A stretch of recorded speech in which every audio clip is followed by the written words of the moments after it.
So hello everyone and welcome to the new lecture of FRB 2.0 जिसमें कि हम लोग पॉलिटी का एक नया टॉपिक करने वाले हैं दैट इज स्टेट लेजिस्लेचर।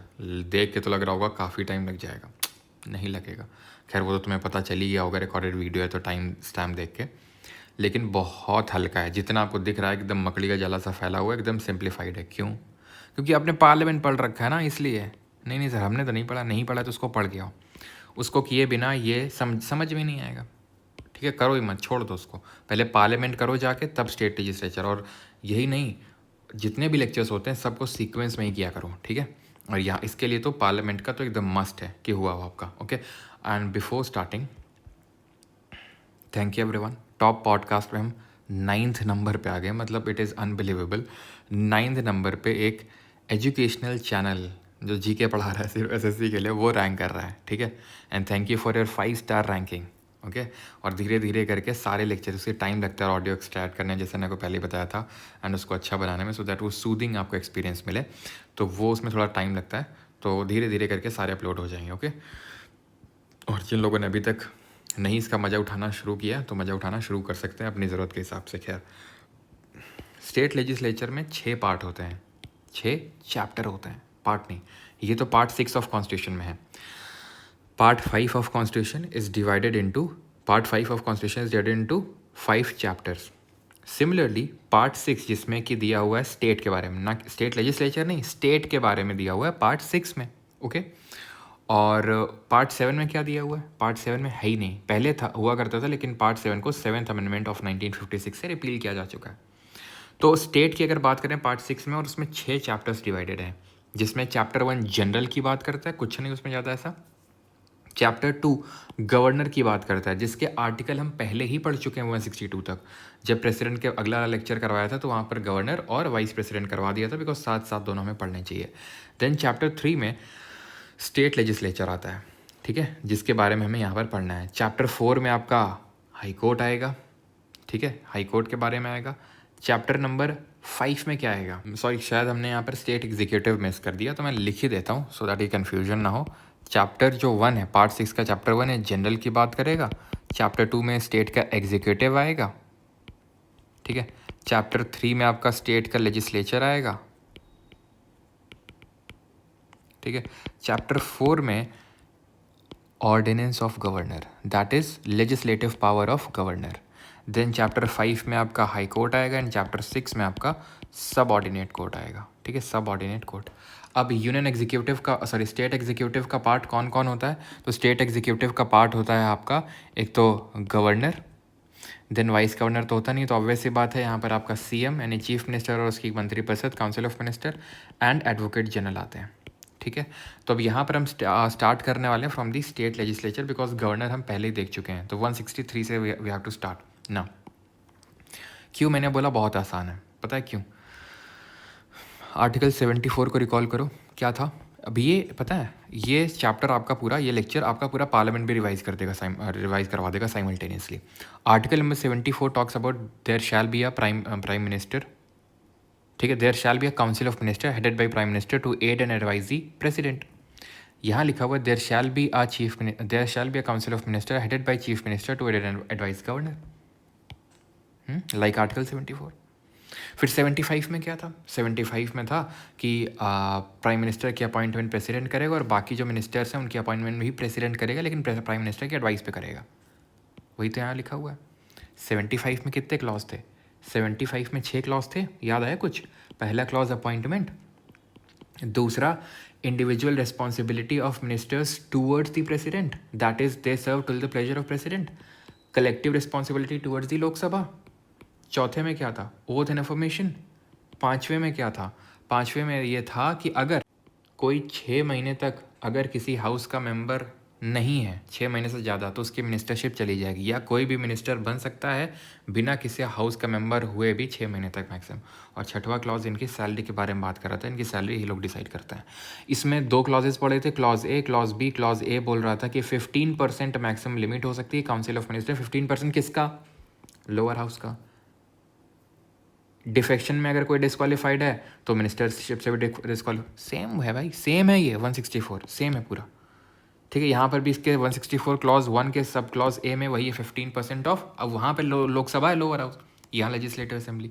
तो आपने करना क्या है, आपने सबसे पहले तो घबराना नहीं है, और दूसरा काम आपको ये करना है कि पैरेलल्स ड्रॉ कर लेने हैं। पैरेलल्स ड्रॉ से मेरा मतलब ये है,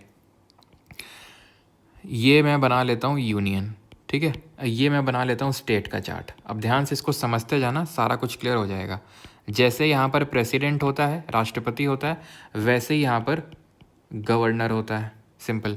जैसे यहाँ पर प्राइम मिनिस्टर होता है, वैसे यहाँ पर चीफ मिनिस्टर होता है। काउंसिल ऑफ मिनिस्टर्स सेम ही होगा, वहाँ पर मंत्रिपरिषद है, यहाँ मंत्रिपरिषद है। यहाँ अटॉर्नी जनरल होता है, ओके, यहाँ पर एडवोकेट जनरल होता है, ये समझ, महान्यायवादी होता है ये, ठीक है, हिंदी में बोलते हैं। देन यहाँ पर आपका अगर बात करेंगे PM president, PM council attorney general, यहाँ पर होता है लोकसभा, वैसे यहाँ लेजिस्लेटिव असेंबली विधानसभा। जैसे यहाँ राज्यसभा, वैसे वहाँ लेजिस्लेटिव काउंसिल यानी कि विधान परिषद होती है। तो इस तरह से आपको पैरेलल्स ड्रॉ कर लेने हैं। कर लिए ड्रॉ पैरेलल्स आपने, ओके। अब ध्यान से सुनिएगा, आपने आर्टिकल नंबर 74 से लेकर, कहाँ से लेकर, 174 से लेकर 111 तक जो भी पढ़ा है उसका एकदम पैरेलली आपको मैं बताता हूँ कैसे। आर्टिकल मिल जाएगा, स्टेट का 89 जोड़ देना है। जैसे कि जो हमने 74 में पढ़ा था, क्या वही 89 जोड़ने पर 163 में मिला हमें? बस वही है, प्रेसिडेंट का गवर्नर हो जाएगा, प्राइम मिनिस्टर का चीफ मिनिस्टर हो जाएगा, काउंसिल ऑफ मिनिस्टर ही रहेगा, लोकसभा का लेजिस्लेटिव असेंबली, राज्यसभा का लेजिस्लेटिव काउंसिल हो जाएगा। सर 111 के बाद क्या करना है? तो 112 से लेकर 123 तक 90 जोड़ देना है। समझ आई बात? बस सर इतना ही करना है, हाँ इतना ही करना है, विद आर वेरी माइन्यूट सा डिफरेंस, 19-20 का फ़र्क। हाँ 19-20 का फ़र्क है, ऐसा नहीं कि एकदम, कहीं कहीं पे हमें थोड़ा सा सतर्कता बरतने की ज़रूरत है। कहाँ पर वो आपको बताता हूँ, ठीक है। लेकिन 163, 164, अब 165, 76 किसकी बात कर रहा था? अटॉर्नी जनरल की। अब रिकॉल करते हैं पूरा अटॉर्नी जनरल को, ठीक है। 76 clause 1, appointment of attorney general would be done by president, है ना। अपॉइंटमेंट ऑफ एडवोकेट जनरल कौन करेगा? गवर्नर करेगा। अच्छा, दूसरा क्लॉज क्या बोल रहा था उसका? दूसरा एक क्लॉज उसकी क्वालिफिकेशन के बारे में बता रहा था कि he should be qualified to be appointed as a जज ऑफ सुप्रीम कोर्ट। उसकी सुप्रीम कोर्ट के जज वाली क्वालिफिकेशंस होनी चाहिए। तो यहाँ पर हाई कोर्ट कर दो दूसरा वाला क्लॉज में। तीसरा, he has right to audience in all the courts of India. इसको इंडिया के सारे कोर्ट्स में ऑडियंस नहीं होगा, ऑब्वियस बात है। वो चौथा उसका आखिरी क्लॉज था कि he shall serve till the pleasure of president, ये सर्व करेगा till the pleasure of governor, simple. वो हाईएस्ट लॉ ऑफिसर था कंट्री का, ये हाईएस्ट लॉ ऑफिसर होगा स्टेट का, ठीक है। याद करो 77 conduct of business, conduct of business, जहाँ प्रेसिडेंट था वहाँ गवर्नर।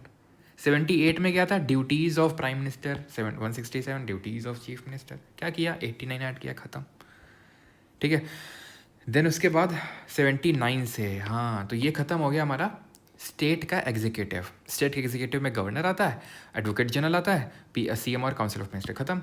अब यहाँ से स्टेट का लेजिस्लेचर शुरू होगा हमारा। वहाँ कहाँ शुरू हो रहा था? 79। क्या बोल रहा था 79? Their composition of parliament. तो 79 में 89 ऐड करोगे 168 मिलेगा, ये कॉम्पोजिशन ऑफ स्टेट लेजिस्लेचर बताएगा। स्टेट लेजिस्लेचर में कौन कौन आता है? तो 3 लोग आते हैं, लेजिस्लेटिव असेंबली, लेजिस्लेटिव काउंसिल और गवर्नर। जैसे वहाँ लोकसभा, राज्यसभा, प्रेसिडेंट, तो यहाँ लेजिस्लेटिव असेंबली, लेजिस्लेटिव काउंसिल और गवर्नर, ठीक है। 3 चीज़ क्लियर होगी। लेकिन यहाँ पर अब वही 19-20 का फ़र्क है। क्या? वहाँ पे राज्यसभा तो है, यहाँ उसकी तरह लेजिस्लेटिव काउंसिल है, लेकिन लेजिस्लेटिव काउंसिल सारे स्टेट में नहीं है, सिर्फ 6 स्टेट में है।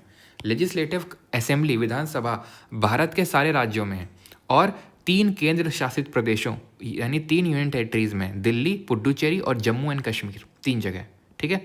3 यूटीज़ में है लेजिस्लेटिव असेंबली, भारत के सारे राज्यों में legislative assembly, legislative council, Vidhan Parishad यानी upper house of the state legislature, राज्य विधानमंडल का उच्च सदन, ठीक। तो यहाँ पर यानी मोस्टली जो आपके हैं स्टेट, वहाँ पर सिर्फ एक ही हाउस लेजिस्लेटिव असेंबली। 6 स्टेट ऐसे हैं जहाँ लेजिस्लेटिव काउंसिल है, जहाँ पर लेजिस्लेटिव काउंसिल भी है साथ साथ, तो उन स्टेट्स को वहाँ के उनको बोलते हैं बाई कैमरल लेजिस्लेचर है, द्विसदनीय विधानमंडल है। समझ में आ गई हमें बात, ठीक है। ये अंतर था तो हमने थोड़ा सा ध्यान से इसको समझ लिया। 169, अब याद करो 79 में था कॉम्पोजिशन ऑफ पार्लियामेंट, उसके बाद अपर हाउस शुरू हो रहा था, 80 में राज्यसभा था, तो यहाँ भी अपर हाउस लेजिस्लेटिव काउंसिल है, तो उसके पहले क्रिएशन एबॉलिशन की बात होगी। राज्यसभा एक परमानेंट हाउस है जो क्रिएटेड है, उसको कभी मतलब ये है कि जब तक ये दुनिया है तब तक राज्यसभा है, ऐसा है वो। लेकिन लेजिस्लेटिव काउंसिल के साथ ऐसा नहीं है। क्यों? ये जो 6 राज्य हैं, इनके पहले मैं आपको नाम बताता हूँ। ये 6 राज्य कौन से हैं? ये 6 राज्य हैं कबूतम।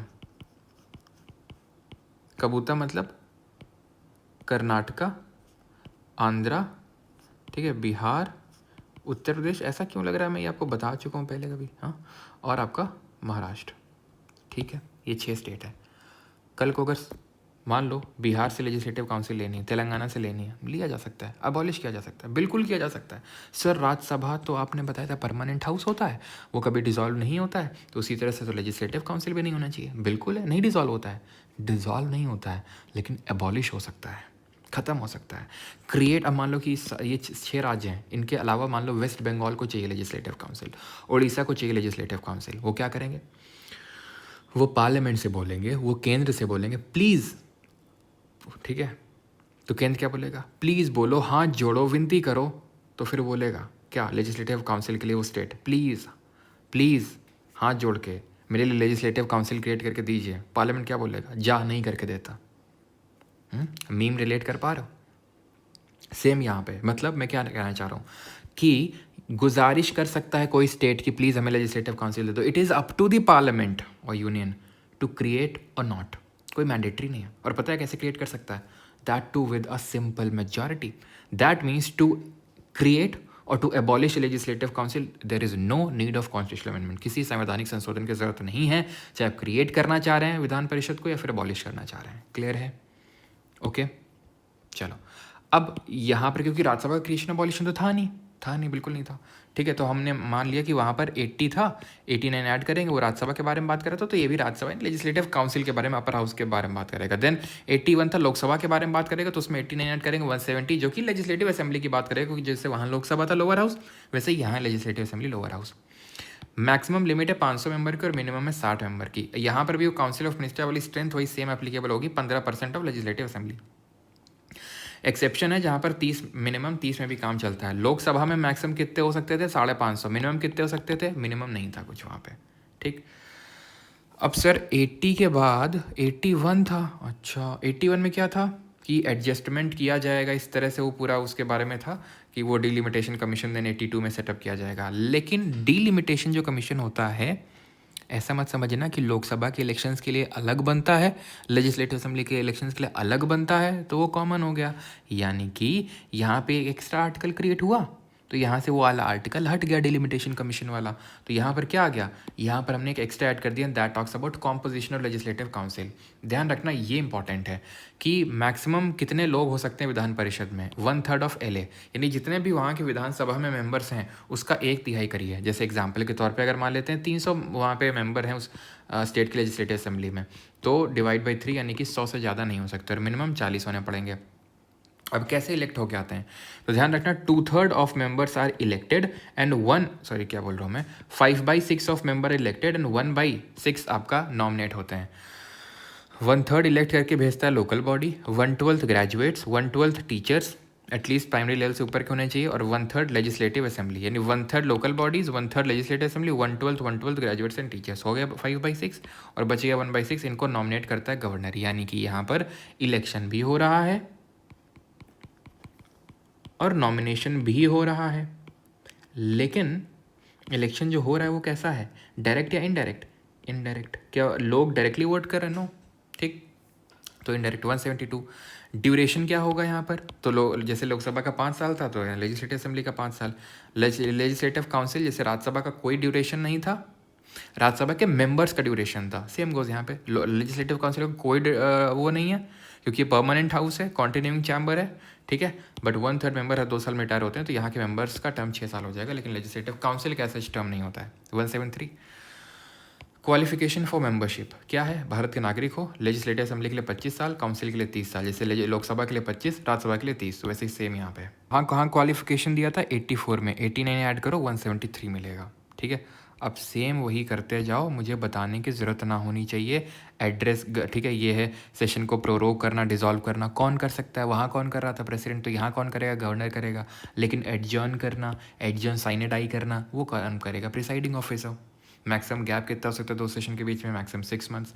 वहाँ पर अगर आप याद करो तो 86 में था एड्रेस ऑफ प्रेसिडेंट, तो एड्रेस ऑफ गवर्नर, एड्रेस का मतलब संबोधन, वो पता वाला एड्रेस नहीं है ये। 87 में था स्पेशल एड्रेस, जिसको मोशन ऑफ थैंक्स भी बोलते हैं, कि प्रेसिडेंट साल के पहले सेशन में, जो कि जनरली बजट सेशन होता है, और जनरल इलेक्शन के बाद यानी आम चुनाव के बाद जो पहला सेशन होता है, उसमें संबोधित करता है दोनों हाउसेस को जॉइंटली। तो यहाँ पर गवर्नर करेगा 176, 89 ऐड करना है आपको। वहाँ पर राइट्स ऑफ मिनिस्टर 88 में दिए हुए थे, और अटॉर्नी जनरल वैसे यहाँ पे ये 177 में। राइट्स क्या थे कि आप दोनों हाउस में बोल सकते हो, लेकिन वोट उसी हाउस में दे सकते हो, कर सकते हो जिसके आप मेंबर हो, ठीक है। तो अटॉर्नी जनरल क्योंकि किसी हाउस में का मेंबर नहीं था, तो किसी हाउस में नहीं कर पा रहा था, तो यहाँ पर भी एडवोकेट जनरल दोनों हाउस में बोल सकता है, प्रोसीडिंग्स में हिस्सा ले सकता है, लेकिन वोट किसी हाउस में नहीं कर सकता है, ठीक। अब थोड़ा अब यहाँ से अंतर शुरू होता है। अगर आप याद करो, रिकॉल कर पा रहे हो, 89 से स्टार्ट हो रहा था ऑफिसर्स, यहाँ से भी 89 में आप 89 ऐड करो, 178 से ऑफिसर्स स्टार्ट होंगे, लेकिन वहाँ से राज्यसभा के ऑफिसर्स शुरू हो रहे थे। पहले चेयरमैन, डिप्टी चेयरमैन के बारे में दिया हुआ था, देन लोकसभा के स्पीकर और डिप्टी स्पीकर, लेकिन यहाँ लेजिस्लेटिव असेंबली के स्पीकर, डिप्टी स्पीकर के बारे में पहले दिया है, देन उसके बाद राज्यसभा के चेयरमैन और डिप्टी चेयरमैन के बारे में यहाँ पर चीज़ें दी हुई हैं। बस ये थोड़ा सा उल्टा हो गया, बस वहाँ राज्यसभा के ऑफिसर से स्टार्ट है, chairman, deputy chairman, then Lok Sabha, but यहाँ लेजिस्लेटिव असेंबली से शुरू है, देन लेजिस्लेटिव काउंसिल पे गया है। बाकी उसके बाद सब में आपको क्या करना है, सिर्फ वही ऐड करते जाना है। जैसे फॉर एग्जांपल अगर आपको याद हो 99 में हमने पढ़ा था क्या, 99 में हमने पढ़ा, सॉरी 100 में हमने पढ़ा था क्या, वोटिंग और कोरम। तो 189 आप देख लो, वोटिंग एंड कोरम ख़त्म। देन उसके बाद वैकेशन, सिर्फ वही ऐड करना है आपको। 110 या फिर 109 मनी बिल के प्रोसीजर के बारे में बात कर रहा था, 89 ऐड कर दो। तो 89 जब ऐड करोगे तो 198 में आओगे, और ये मनी बिल के प्रोसीजर के बारे में बात करेगा। 110 में 89 ऐड करोगे, 199 आपको मिल जाएगा, वो डेफिनेशन ऑफ मनी बिल के बारे में बात करेगा, देन एसेंट ऑफ गवर्नर, ठीक। अब ध्यान से समझना है यहाँ पे, ठीक है। अब क्यों 111 के बाद, 111 में प्रेसिडेंट का एसेंट है, इसमें 89 ऐड करो कितना आएगा 200, इसमें गवर्नर की एसेंट है। अब इसके बाद हमें 90 क्यों ऐड करना पड़ा, समझो, एक आर्टिकल यहाँ बीच में एक्स्ट्रा आ गया। प्रेसिडेंट का 111 में प्रेसिडेंट के पास पावर है कि या तो वो अपना एसेंट दे दे, सहमति दे दे बिल को, तो वो एक्ट बन जाएगा, ठीक है, अधिनियम कानून बन जाएगा, लेकिन वो वीटो भी तो कर पा रहा था। वीटो का मतलब नेगेटिव पावर, एब्सोल्यूट वीटो मना करना, सस्पेंसिव वीटो बिल को लौटा देना। सस्पेंसिव वीटो किस तरह के बिल में अवेलेबल नहीं होता है, जस्ट टेल मी। और कौन सी तरह के बिल में वीटो होता ही नहीं, कौनो वीटो नहीं होता है, एब्सोल्यूट ना होता है, ना तो सस्पेंसिव होता है, ना तो पॉकेट होता है। पॉकेट वीटो मतलब जेब में रख लिया, और क्योंकि कोई टाइम लिमिट बाउंडेशन तो है नहीं प्रेसिडेंट को, तो रखे रखे रखे रखे रखे, जैसे ज्ञानी जैल सिंह ने रखा था 1986 में। Indian postal amendment bill Rajiv Gandhi की गवर्नमेंट ने पास किया था, आज तक उनकी जेब में रखा है, वो तो रहे नहीं, लेकिन उनकी जेब में अभी भी ऐसे मान लो कि वो रखा हुआ है, कोई टाइम लिमिट नहीं है। कॉन्स्टिट्यूशनल अमेंडमेंट बिल के केस में वीटो एप्लीकेबल नहीं है। 24th अमेंडमेंट ऑफ 1971 ने बोला था कि अगर प्रेसिडेंट तुम्हारे पास कॉन्स्टिट्यूशनल अमेंडमेंट बिल आए, बिना सोचे समझे तुम क्या कर देना, उसको अप्रूव कर देना। और सस्पेंसिव वीटो यानी कि जो रिटर्न करने की पावर होती है, सस्पेंसिव मतलब बिल को रिटर्न कर देना है उसको, ये पावर मनी बिल के केस में, धन विद्या के केस में होती ही नहीं है गवर्नर के पास, सॉरी प्रेसिडेंट के पास। Same goes for the governor also, same goes for the governor also. But governor को एक एक्स्ट्रा पावर दी गई है कि जब तुम्हें कुछ समझना है ना, तो प्रेसिडेंट के लिए रिजर्व कर लो। अगर तुम्हें ऐसा लग रहा है कि इससे कंट्री का फेडरल स्ट्रक्चर, हमारे कॉन्स्टिट्यूशन का फेडरल स्ट्रक्चर डिस्ट्रॉय हो गया, तो इस तरह की तुम्हें कोई समस्या लग रही है कि प्रेसिडेंट को देखना चाहिए, तो रिजर्व कर लेना उसके लिए। तो वो एक एक्स्ट्रा आर्टिकल ऐड हो गया। इसीलिए अब हमें 112 से, 112 में क्या है, annual financial statement, which is what, which is president shell in respect of every financial year cause to be laid before both the houses of parliament estimated receipts and expenditure, यानी कि राष्ट्रपति के नाम पे दोनों हाउसेज में, दोनों सदनों में एक स्टेटमेंट रखा जाएगा कि सरकार कितनी कमाई करेगी इस फाइनेंशियल ईयर में, इस वित्तीय वर्ष में, और कितना खर्चा होगा। वित्तीय वर्ष कब शुरू होता है, अप्रैल फूल डे के दिन से शुरू होता है और 31 मार्च तक चलता है। क्लियर, ठीक है। तो सेम गोज यहाँ पे भी, गवर्नर के नाम पे यहाँ रखा जाएगा, प्रेसिडेंट की जगह गवर्नर जाएगा। Governor shall cause to be laid before both the houses of parliament. रखता फाइनेंस मिनिस्टर है, वित्त मंत्री, लेकिन किसके नाम पे रखा जाता है, प्रेसिडेंट के नाम पे, यहाँ पर गवर्नर के नाम पे। तो बजट वर्ड कहीं पे मेंशन नहीं है, हमारे कॉन्स्टिट्यूशन में एनुअल फाइनेंशियल स्टेटमेंट है। ओके, बाकी तो आई थिंक बताने की ज़रूरत है नहीं, सब कुछ सेम है, ठीक है। अलग से मुझे कुछ भी पढ़ाने की ज़रूरत नहीं होनी चाहिए इसमें, ठीक है, कि कोर्ट नॉट टू, अब क्या था वहाँ पे, इफ़ यू रिकॉल 120 में लैंग्वेजेस था, नहीं था लैंग्वेज 120 में, 90 ऐड करो कितना आएगा, 210 लैंग्वेज इन लेजिस्लेचर। 121 में था कि ये पार्लियामेंट, जजेस की कंडक्ट को डिस्कस मत कर लेना, 90 ऐड करो 211 जजेस की कंडक्ट को डिस्कस मत कर लेना। देन 122 में एक कोर्ट लोगों तुम पार्लियामेंट का डिस्कस मत कर लेना, 90 ऐड करो। 212 court not to enquire into the parliamentary proceedings. हाँ 123 ऑर्डिनेंस ऑफ प्रेसिडेंट, 90 ऐड करो। 213 ऑर्डिनेंस ऑफ गवर्नर, 123 21 को इधर करो, 213 खत्म, गवर्नर का ऑर्डिनेंस। प्रमोलगेट कब कर सकता है ऑर्डिनेंस? ऑर्डिनेंस तब बना सकता है जब लेजिस्लेटिव असेंबली या लेजिस्लेटिव काउंसिल सेशन में ना, अच्छा लेजिस्लेटिव काउंसिल ही अगर उस स्टेट में नहीं है तो फिर लेजिस्लेटिव असेंबली ना हो, समझे कुछ नहीं। ऑर्डिनेंस का मतलब होता है कि प्रेसिडेंट और गवर्नर के पावर दी गई है कि जब सेशन में ना हो हाउसेस, तब कुछ इमरजेंसी पड़ जाए, जैसे कोविड के टाइम पे डॉक्टर की पिटाई चल रही थी, ठीक है, मतलब तो डॉक्टर इलाज कर रहे हैं, ऊपर से उन्हीं को पीट रहे हैं लोग, ठीक है, ये तो हमारा सिविक सेंस है। तो जल्दी से, क्योंकि उस समय सदन में तो नहीं थे लोकसभा राज्यसभा, तो जल्दी से प्रेसिडेंट ने क्या किया, ऑर्डिनेंस लाया डॉक्टर्स के लिए कि डॉक्टर के खिलाफ इस तरह से कोई भी किया गया तो उसको अब सजा मिलेगी। तो वहाँ पर इमरजेंसी सिचुएशन थी। अब ऐसा तो है नहीं कि नहीं लोकसभा को बुलाएगा प्रेसिडेंट, क्योंकि समन करने की पावर किसके पास है, इसी के पास है, प्रेसिडेंट के पास, स्टेट में गवर्नर के पास। तो बुलाएगा पहले कि आओ लोकसभा, आओ राज्यसभा, मिलते हैं, फिर बिल खेलते हैं, डिस्कशन होता है, क्योंकि ऐसा तो नहीं बिल आया बस खट पास हो गया, डिस्कशन सब होता है। तो तुरंत इमरजेंसी थी, तो इसलिए वहाँ पर ये पावर दी गई है प्रेसिडेंट को और गवर्नर को। लेकिन एक बार क्या हुआ, बिहार के गवर्नर दबा दब लाए पड़े, जैसे कि ऑर्डिनेंस लाए। होता क्या है कि जब सदन में आएंगे Lok Sabha Rajya Sabha legislative assembly legislative council, तो उनको 6 हफ्ते के अंदर अप्रूव करना होता है, नहीं अप्रूव किया मर जाएगा। अप्रूव नहीं करते थे, सदन चला गया, प्रोरोग हो गया, सत्र अवसान हो गया, फिर गवर्नर फिर उसी ऑर्डिनेंस को ले आया, मतलब बड़ा वो सब गवर्नर वहाँ की सब कर रहे थे। तो सुप्रीम कोर्ट ने डीसी वाधवा केस में बोला कि ये बार बार जो प्रमलगेट और रीप्रमलगेट कर रहे हो ऑर्डिनेंस को ना, ये फ्रॉड कर रहे हो कॉन्स्टिट्यूशन के साथ, दोबारा मत कर देना, बहुत मार खाओगे। तो 1986 में ये बोला था, ठीक है। और एक कूपर केस करके भी है, कूपर केस में सुप्रीम कोर्ट ने ये बोला था कि जो आपका ये ऑर्डिनेंस है it is a subject to judicial review, यानी कि जुडिशरी इस पर रिव्यू कर सकती है, न्यायपालिका इसमें समीक्षा कर सकती है। याद, और एक चीज़ मैंने आपको बताया था कि डिसक्वालिफिकेशन ऑफ मेंबर्स कौन डिसाइड करता है, member of parliament. Disqualification decided by president, election commission of India के एडवाइस पे। लेकिन अगर डिसक्वालिफिकेशन वो डिफेक्शन के ग्राउंड में होगा, अगर ध्यान रखना डिफेक्शन के ग्राउंड में होगा तो कौन करेगा, स्पीकर ऑफ लोकसभा, फिर प्रिसाइडिंग ऑफिसर कर लो, ठीक है, प्रिसाइडिंग ऑफिसर कर लो, प्रिसाइडिंग ऑफिसर, यानी कि लोकसभा के केस में स्पीकर, लेजिस्लेटिव असेंबली केस में स्पीकर। और कि होटो होलो हान वर्सेस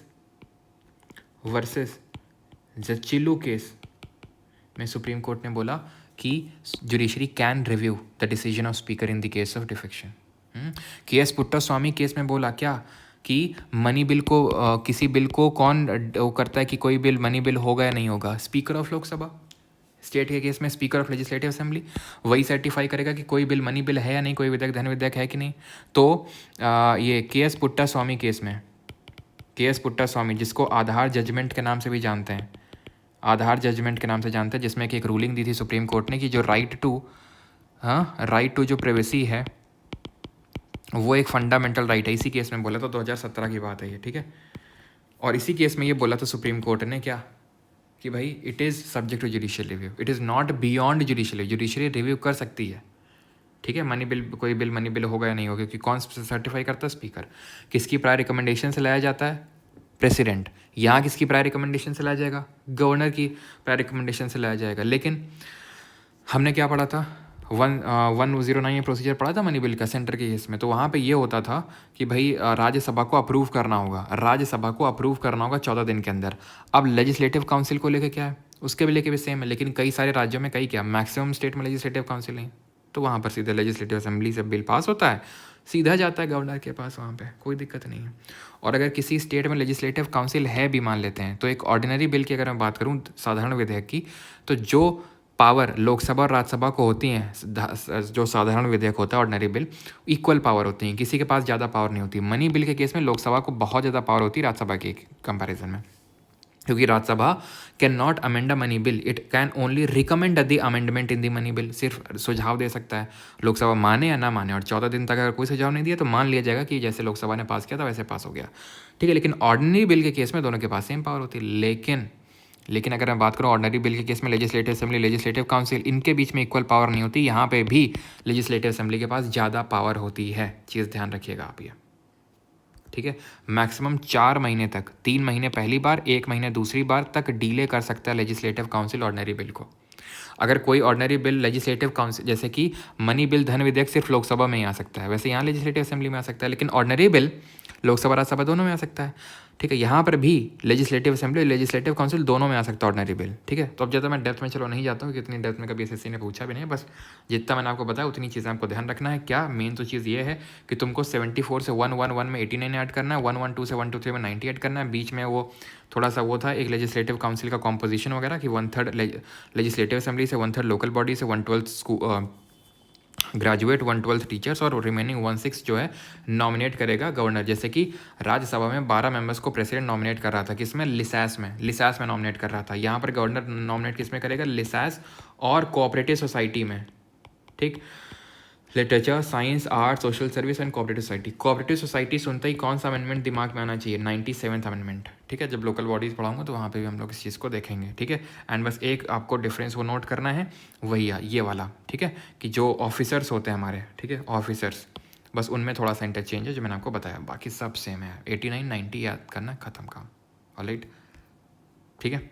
चलिए बाकी लिटिल बॉय सब आपको क्या करना है, क्वेश्चंस लगाने हैं, एंड मोस्ट प्रॉब्ली आपने पार्लियामेंट के तो लगा ही लिए होंगे, और आप रिवीजन कर सकते हैं बढ़िया मज़े से स्पॉटिफाई पे।